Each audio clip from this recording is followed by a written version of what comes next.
Christian mother who was raising her child as a Muslim, embraced Islam. Allahu Akbar. I have experienced many awful remarks from friends and acquaintances due to my decision to continue, as a single mother, to raise my daughter as a Muslim, despite being raised a Christian myself. In recent years I have adopted many Islamic practices myself, not only to ensure that I am a good influence on my daughter, but because I identify more so with those practices than I do with some of the ways in which I was raised. I find Islam beautiful, I identify easily with it.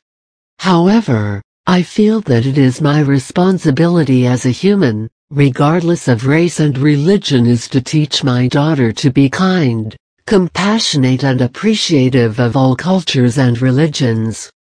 To help others where needed and responsibly report wrongs where she may witness them.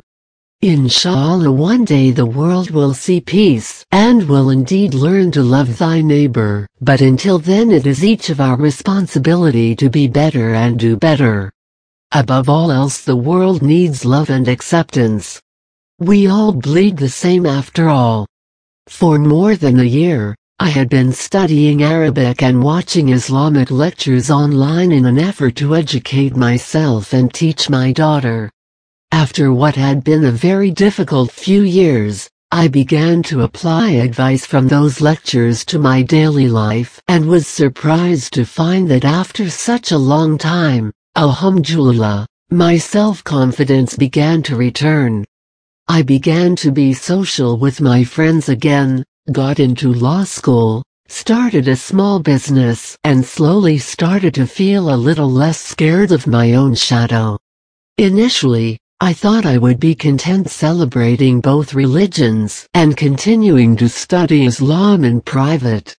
But I guess in my heart I knew, everything up until that point had been Allah's way of leading me to the right path, molding me into a capable and positive soul parent, teaching me the importance of sabr, and that verily with every hardship comes ease. Quran 94:6. The desire to revert to Islam had been persistent for a long time, but I was frightened that my friends and family wouldn't understand and that my daughter and I might be ostracized as a result of my decision. I gained enough confidence to ask the advice of some of my best friends who took me to meet with the sheikh. It was the best decision I have ever made. The following day I returned, and after speaking with the beautiful sisters there, albeit with some stage fright, I happily said the Shahada, Alhamdulillah. Wearing hijab was never a question, only a matter of when. I was actually very excited about it, and for the first time in memory I feel completely at home with myself. There have of course been those who don't understand, stares and comments, both positive and negative. The best though, as usual, was from my daughter. When I first put my hijab on, I asked her how I looked, and mashallah, with a cheeky grin she told me, "Mama, you look so beautiful. Just like a Tade, Grandma." Not quite the look I was going for, but I'll take it. Ha. So once again, thank you all. I'm so happy to have been able to contribute. Camille.